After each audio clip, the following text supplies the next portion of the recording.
मैं सौरभ कुमार गोयल एक बार फिर से आप सभी का स्वागत करता हूं सौरभ केमिस्ट्री पॉइंट के अंदर। आइए आज के इस वीडियो के अंदर हम बात करते हैं डी ब्लॉक एलिमेंट्स की। पिछले दो जो वीडियो मैंने डाले थे उनमें हमने एफ ब्लॉक यानी कि लैंथेनाइड और एक्टिनाइड्स के बारे में देखा था। आज का जो वीडियो है इसमें हम बात करते हैं डी ब्लॉक एलिमेंट्स की। देखिए, डी ब्लॉक एलिमेंट्स वे एलिमेंट्स होते हैं जिनमें लास्ट इलेक्ट्रॉन हमारा डी कक्षक के अंतर जाता है और डी ब्लॉक एलिमेंट्स हमारे आवर्त सारणी में आवर्त 4 यानी कि पीरियड 4 से स्टार्ट होते हैं। इसके अलावा अगर वर्ग की बात की जाए तो तीसरे वर्ग से लेके 12 तक हमारे डी ब्लॉक एलिमेंट्स होते हैं। थर्ड वर्ग यानी कि थर्ड वी और 12 मतलब सेकंड वी। अगर हम देखें हमारी जो आवर्त सारणी है वो फर्स्ट ए वर्ग से चालू होती है। First A, second A, third V, 4V, 5V, 6V, 7V, 8V, first V, second V और सेकंड बी के बाद हमारे आ जाते हैं पी ब्लॉक यानी कि third A, fourth A, fifth A, six A. तो हमने वो लिख दिया सीधा क्या, पी ब्लॉक। अगर हम फर्स्ट ए और सेकंड ए की बात करें तो इसमें आते हैं हमारे एस ब्लॉक एलिमेंट। कौन से? एस ब्लॉक के हमारे यहाँ पे एलिमेंट्स आते हैं और थर्ड बी से लेके और सेकंड बी तक डी ब्लॉक एलिमेंट्स आते हैं। डी ब्लॉक एलिमेंट्स आवर्त 4 से स्टार्ट होते हैं, जहां 3D सीरीज यानी कि first transition series, 4D series यानी कि second transition series, 5D series यानी कि थर्ड ट्रांजिशन सीरीज और 6D मतलब फोर्थ ट्रांजिशन सीरीज।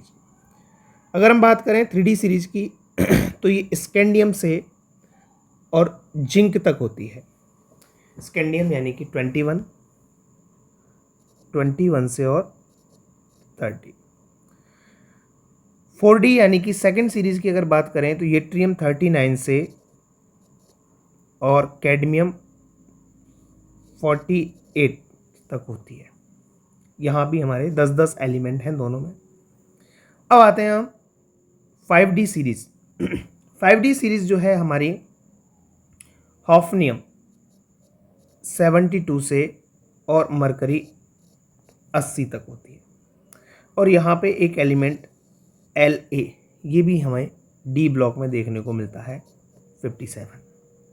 इसी तरह अगर हम बात करते हैं 6D सीरीज, यहाँ एक्टिनियम 89 और Rf यानी कि 104 से और 112 तक ये हमारी है 6D सीरीज।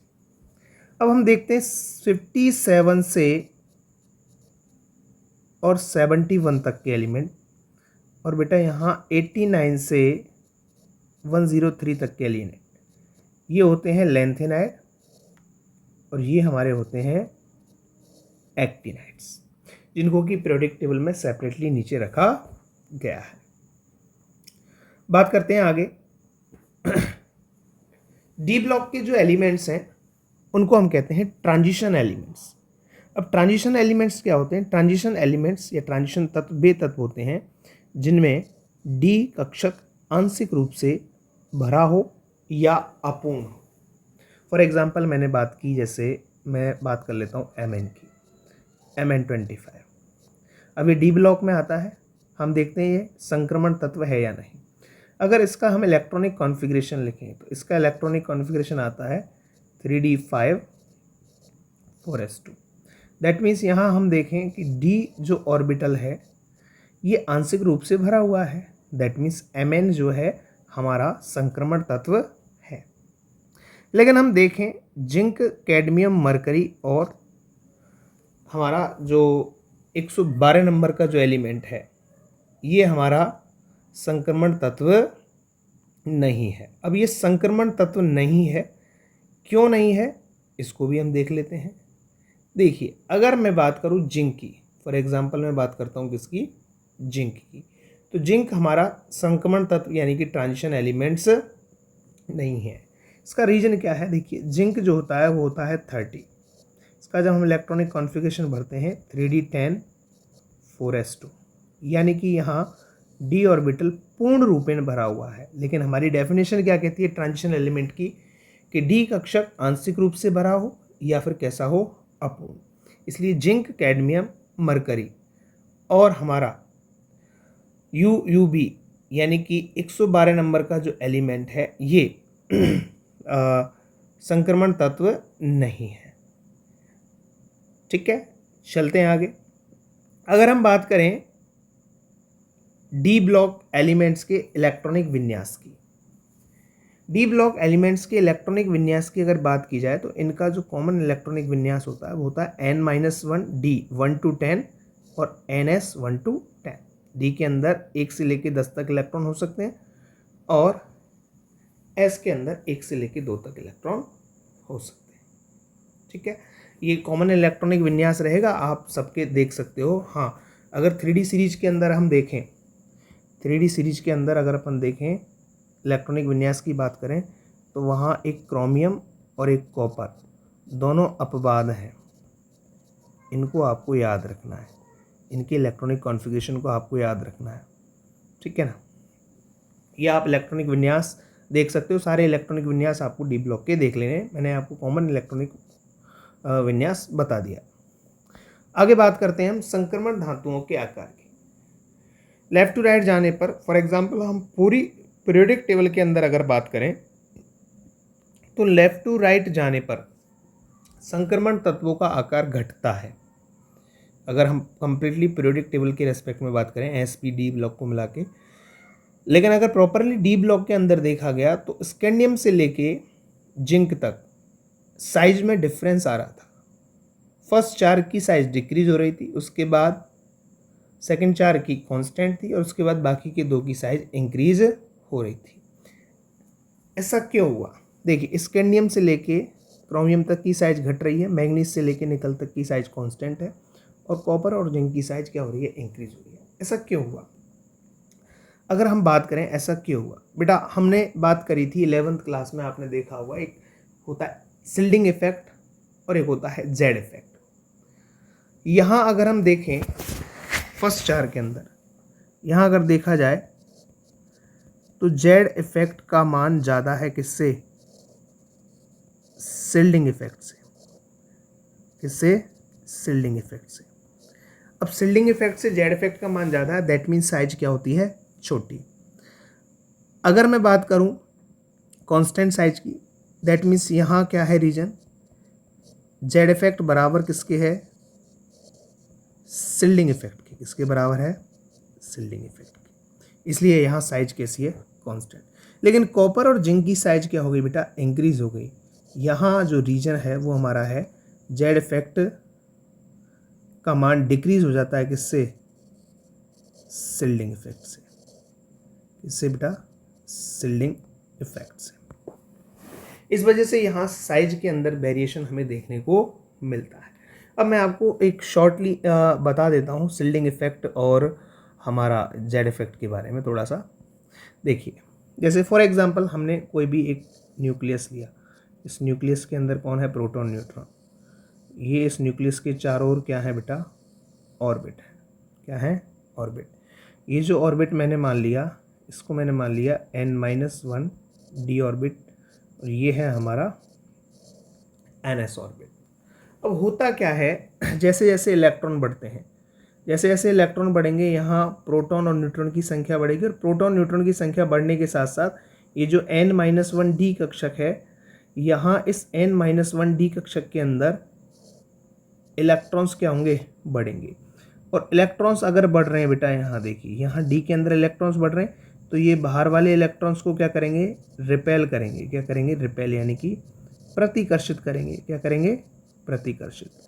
तो बेटा अंदर के जो ऑर्बिट के इलेक्ट्रॉन है उनका बाहर के इलेक्ट्रॉन को रिपेल करना ही क्या होता है? रिपेल करना ही एक तरह से क्या है? Shielding effect. अब ये सिल्डिंग इफेक्ट बढ़ेगा, जैसे जैसे इलेक्ट्रॉन बढ़ेंगे सिल्डिंग इफेक्ट बढ़ेगा और सिल्डिंग इफेक्ट बढ़ेगा तो नाभिक का जो जेड इफेक्ट है वो कम हो जाएगा। किससे? सिल्डिंग इफेक्ट से। और सिल्डिंग इफेक्ट बढ़ने के कारण साइज क्या हो जाएगी?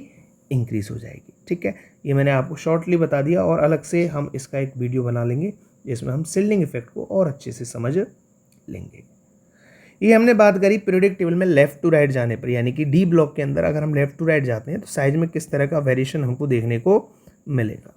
अब हम बात करते हैं डी ब्लॉक के अंदर अगर हम 3D सीरीज से 6D सीरीज की तरफ आ रहे हैं तो हमें क्या देखने को मिलेगा।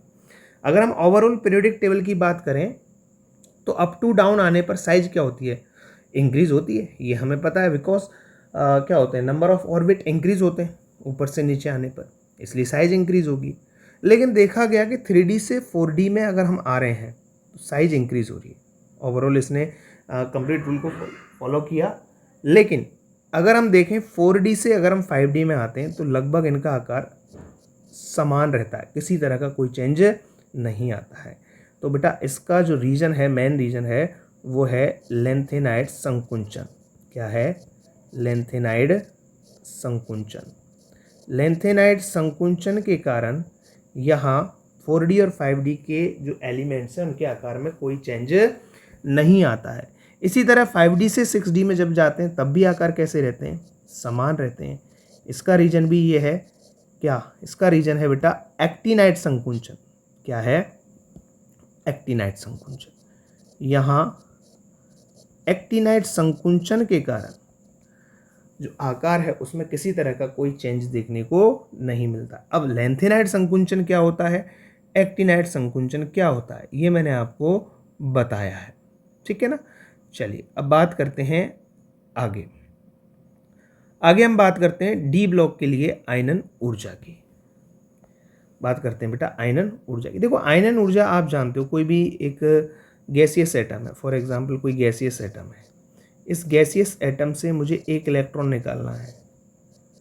अब इस एक इलेक्ट्रॉन को निकालने के लिए हमें कुछ एनर्जी देनी पड़ेगी। हम जो कुछ एनर्जी देंगे उसी को हम क्या कहते हैं? आयनन ऊर्जा।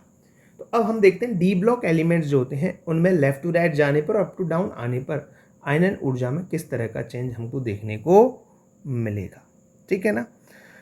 चलिए देखिए बात करते हैं इसकी।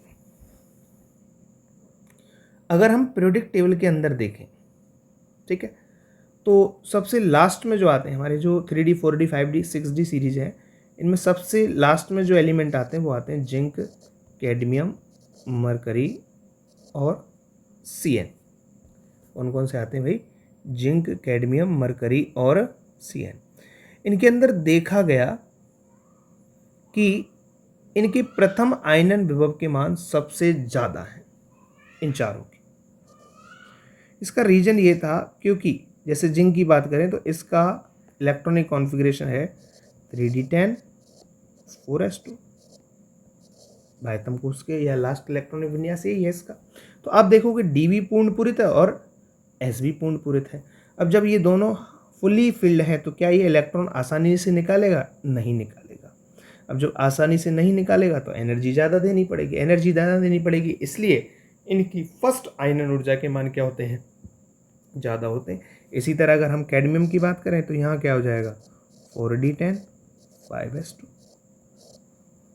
ठीक है। मरकरी की बात करेंगे 5d10 6s2। ठीक है। तो जिंक, कैडमियम, मरकरी और Cn का जो इलेक्ट्रॉनिक कॉन्फ़िगरेशन होता है, या सॉरी आयनन विभव जो होता है, फर्स्ट आयनन विभव, इसका मान सबसे अधिक होता है। और जिसका रीजन हमने क्या पढ़ा बेटा? इसका रीजन होता है पूर्ण पूरित विन्यास। इसका रीजन क्या है? पूर्ण पूरित विन्यास। क्लियर है इतनी बात? चलिए अब बात करते हैं हम क्रोमियम की। क्रोमियम की अगर बात की जाए तो मैंने अभी आपको जब इलेक्ट्रॉनिक कॉन्फ़िगरेशन की बात की थी तो मैंने कहा था क्रोमियम और कॉपर दोनों क्या हैं? एक्सेप्शन है, अपवाद है। देखिए क्रोमियम की अगर हम बात करें, क्रोमियम होता है 24। तो इसका इलेक्ट्रॉनिक कॉन्फ़िगरेशन अगर देखा जाए तो होना चाहिए क्या? 3d4 4s2। कितना होना चाहिए? 3d4 4s2, जो कि क्या है? गलत। एग्जैक्ट में होता क्या है इसका? 3d5 4s1। ये होता है इसका राइट। ऐसा इसलिए होता है क्योंकि बेटा डी जो हमारा डी ऑर्बिटल और एस ऑर्बिटल जो है, ये जो डी और एस ऑर्बिटल है, इनके बीच का एनर्जी गैप बहुत कम होता है। अब डी और एस ऑर्बिटल के बीच का एनर्जी बहुत कम है तो ये इलेक्ट्रॉन इजीली आदान प्रदान कर सकते हैं। अब डी एस से एक इलेक्ट्रॉन ले लेता है, क्यों? क्योंकि एक इलेक्ट्रॉन लेने के बाद उसको अर्धपूरित विन्यास मिल जाता है, इसलिए क्रोमियम बेटा कौन से विन्यास में रहता है? 3d5 4s1। अब जब हम इससे एक इलेक्ट्रॉन निकालेंगे तो एक इलेक्ट्रॉन निकालने के लिए एक इलेक्ट्रॉन तो इजीली निकाल देगा, लेकिन जब दूसरा इलेक्ट्रॉन निकालेंगे तो बेटा यहाँ डी का कैसा विन्यास है? अर्धपूरित विन्यास है, तो ये इजीली इलेक्ट्रॉन नहीं निकालेगा और क्रोमियम के लिए द्वितीय आयनन ऊर्जा का मान क्या हो जाएगा? अधिक हो जाएगा। इसलिए क्रोमियम की द्वितीय आयनन विभव का मान अधिक होता है, ठीक है ना। ऐसे ही कॉपर के लिए बात करें तो कॉपर के भी द्वितीय आयनन विभव का मान अधिक होगा। अब ये अधिक से मतलब हम कंपैरिजन कर रहे हैं, एक तरह से क्या कर रहे हैं? कंपैरिजन। जैसे क्रोमियम की अगर बात करें तो क्रोमियम का जो द्वितीय आयनन विभव है वो मैग्नीज और वेनेडियम से कैसा होता है? अधिक। ऐसे कॉपर की अगर बात करें तो कॉपर का किससे अधिक होता है? निकल और जिंक से कैसा होता है बेटा? अधिक होता है, ठीक है ना। चलिए, ये हमने कुछ आयनन ऊर्जा की बात करें। इन शॉर्ट हम पढ़ रहे हैं, बहुत बाकी एग्जाम्पल लेने को हम कई ले सकते हैं। चलिए, ये आयनन ऊर्जा की बात हो गई। आगे बात करते हैं संक्रमण तत्व। किसकी? संक्रमण तत्वों की। संक्रमण तत्व के अंदर हम देखें,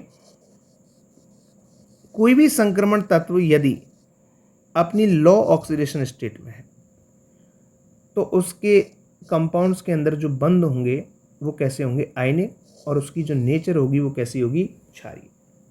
अगर संक्रमण तत्व की ऑक्सीडेशन स्टेट कैसी है?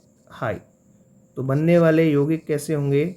सहज संयोजक होंगे, और उनकी नेचर कैसी होगी? अम्लीय होगी। उनकी नेचर कैसी होगी बेटा? अम्लीय होगी, ठीक है ना। ये हमने इनकी कुछ एक की पॉइंट है उसको हमने देखा, ठीक है। नेक्स्ट हम बात कर लेते हैं किसकी? मैग्नेटिक प्रॉपर्टीज़ की। इसकी तो अगर किसी भी डी ब्लॉक एलिमेंट के अंदर अनपेयर्ड इलेक्ट्रॉन प्रेजेंट है, कैसे? अनपेयर्ड इलेक्ट्रॉन प्रेजेंट है। अगर अनपेयर्ड इलेक्ट्रॉन प्रेजेंट है तो वो कैसा होगा? अनुचुंबकीय होगा। कैसा होगा? अनुचुंबकीय। और अगर अनपेयर्ड इलेक्ट्रॉन क्या है? एब्सेंट है, तो वो कैसा हो जाएगा? प्रतिचुंबकीय। कैसा होगा? प्रतिचुंबकीय। कोई भी एलिमेंट या कोई भी तत्व कितना ज़्यादा अनुचुंबकीय है उसका पता लगाने के लिए हम निकालते हैं क्या? चुंबकीय आघूर्ण।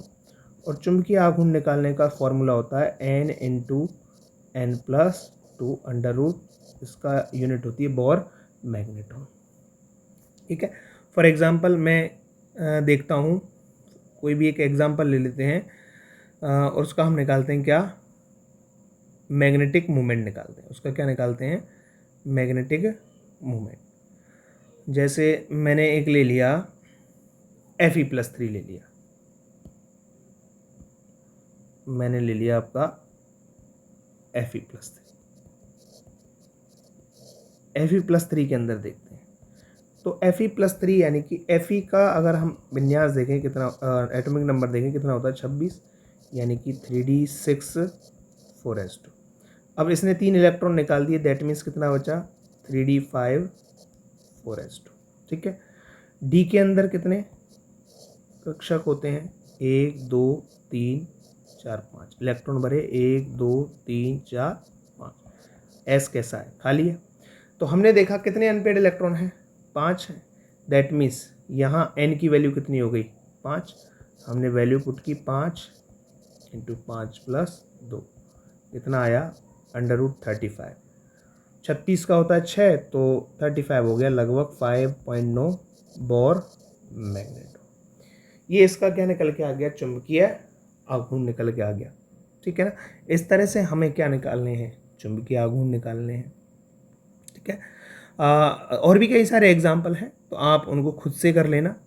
नेक्स्ट पॉइंट में हम बात करते हैं डी ब्लॉक तत्वों की ऑक्सीकरण अवस्था की बात कर लेते हैं। किसकी भाई? ऑक्सीकरण अवस्था की बात कर लेते हैं, है ना।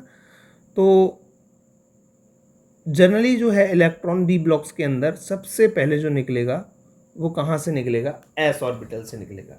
अगर हम इनकी कॉमन ऑक्सीडेशन स्टेट की बात करें तो ये परिवर्तनशील ऑक्सीकरण अवस्था दर्शाते हैं। कैसी? परिवर्तनशील, मतलब इनकी ऑक्सीकरण अवस्था बदलती रहती है। जैसे 3D सीरीज की बात करते हैं, scandium, titanium, vanadium, chromium, manganese, ferric, cobalt, निकल, कॉपर और जिंक। ठीक है, अब इनका इलेक्ट्रॉनिक कॉन्फ़िगरेशन लिख लेते हैं हम। 3D1 4s2, ठीक है, 3D2 4s2, ठीक है, 3D3 4s2, ये हो जाएगा। एक्सेप्शन है 3D5 4s1, 3D5 4s2, ठीक है, ये हो जाएगा हमारा 3D6 4s2, 3D7 4s2, 3D8 4s2। अब कॉपर वापस से क्या आ गया? एक्सेप्शन, ये हो गया 3D10 4s1 और ये हो गया 3D10 4s2, ठीक है। स्कैंडियम की अगर बात करें तो ये एक इलेक्ट्रॉन निकालेगा डी से और दो निकालेगा एस से, दैट मीन्स इसकी ऑक्सीडेशन स्टेट +3 और ये स्थायी होती है। स्कैंडियम जो है हमेशा कौन सी दिखाएगा? +3 ऑक्सीकरण अवस्था दिखाएगा। अब देखो आप टाइटेनियम के अंदर देखें तो बेटा दो इलेक्ट्रॉन कहाँ से निकल जाएंगे? एस से, तो इसका मतलब ये 2 भी दिखा सकता है, फिर डी से 1 भी निकल सकता है और 2 भी निकल सकते हैं, इसका मतलब 2, 3 और 4। ऐसे ही वेनेडियम 2 भी दिखा सकता है, 3 भी दिखा सकता है, 4 भी दिखा सकता है और 5 भी दिखा सकता है। क्रोमियम 2 भी दिखा सकता है, ठीक है, और क्रोमियम जो है हमारा 1 भी दिखा सकता है, 3 भी दिखा सकता है, 4 भी दिखा सकता है और 5 भी दिखा सकता है और 6 भी दिखा सकता है, ठीक है। फिर ऐसे ही मैग्नीज भी हमारा 2 से लेके 7 तक की ऑक्सीडेशन स्टेट शो कर सकता है, ठीक है। अब जैसे जैसे हम मैग्नीज के बाद हाईएस्ट जो होगी 3D सीरीज में वो किसकी होगी? हाईएस्ट मैग्नीज की होगी 3D सीरीज में। केवल डी ब्लॉक की बात नहीं कर रहा हूँ मैं, केवल 3D सीरीज की बात कर रहा हूँ। अब देखो Mn के बाद जैसे ही हम आएंगे तो डी कक्षक के अंदर पेयरिंग होना स्टार्ट हो गई।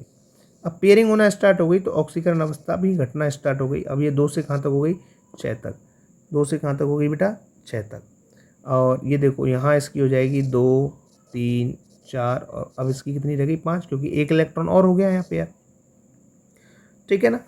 ऐसे ऐसे पेयरिंग होती जाएगी और ऑक्सीकरण अवस्था का मान क्या होता जाएगा? घटता जाएगा। यहाँ हो जाएगी +2, +3 और +4। अब कॉपर की जब हम बात करते हैं तो बेटा कॉपर 2 तरह की ऑक्सीकरण अवस्था दिखा सकता है, एक +1 और एक दिखा सकता है +2। +2 की बात करें तो इसको हम कहते हैं क्या? क्यूप्रिक। +2 की ऑक्सीकरण अवस्था क्यूप्रिक। और +1 की बात करें तो ये होता है हमारा क्यूपस फॉर्म, ठीक है। बाकी जो जिंक है ये हमेशा कौन सी शो करेगा? +2 ऑक्सीकरण अवस्था शो करेगा। ये हमने बात करी किसकी? ऑक्सीकरण अवस्था की बात कर ली। किसकी बात कर ली? ऑक्सीकरण अवस्था की। मैं उम्मीद करता हूँ कि आपको यहाँ तक के सारे पॉइंट समझ में आए होंगे, ठीक है। अगर हम पूरी आवर्त सारणी के रिस्पेक्ट में बात करें, आवर्त सारणी के रेस्पेक्ट में बात करें तो बेटा सबसे ज़्यादा ऑक्सीकरण अवस्था होती है किसकी? ऑस्मियम की। और ऑस्मियम की ऑक्सीडेशन स्टेट होती है कितनी? 8। कितनी होती है? 8 होती है, ठीक है। चलिए बात करते हैं नेक्स्ट। हमारे जो डी ब्लॉक एलिमेंट हैं ये कलर शो करते हैं। क्या शो करते हैं? कलर।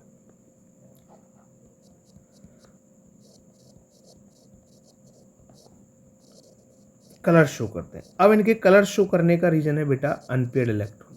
क्या है? Unpaired electron. कोई भी एलिमेंट जिसमें अनपेयर्ड इलेक्ट्रॉन होगा वो कलर शो करेगा।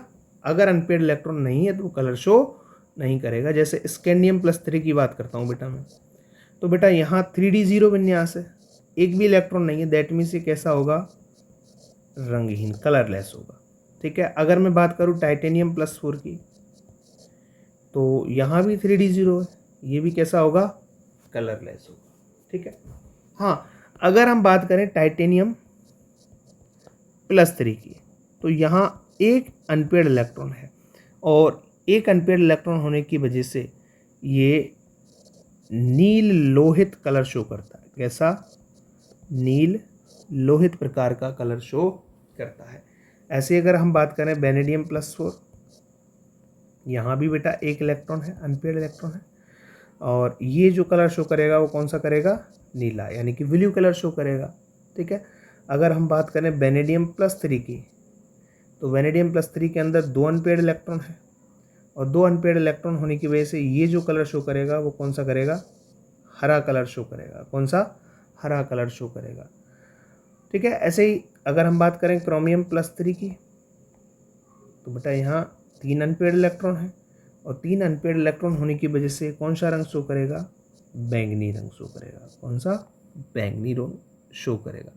ऐसे ही बहुत सारे हैं, उनको हम देख सकते हैं। अगर हम जिंक +2 की बात करें तो यहाँ बेटा 3D10 कॉन्फ़िगरेशन है, यहाँ एक भी अनपेयर्ड इलेक्ट्रॉन नहीं, तो ये कैसा होगा? रंगहीन होगा, ये किसी तरह का कोई कलर शो नहीं करेगा। ठीक है ना। ये हमने बात कर ली बेटा किसकी? कलर की। अब देखो डी ब्लॉक के अंदर कुछ डेफिनेशंस हैं, है ना।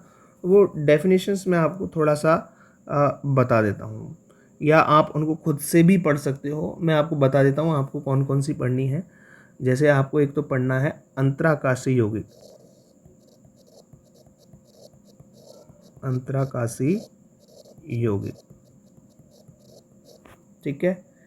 एक आपको पढ़ना है क्या? मिश्र धातु के बारे में, मिश्र धातु के बारे में। ठीक है ना। और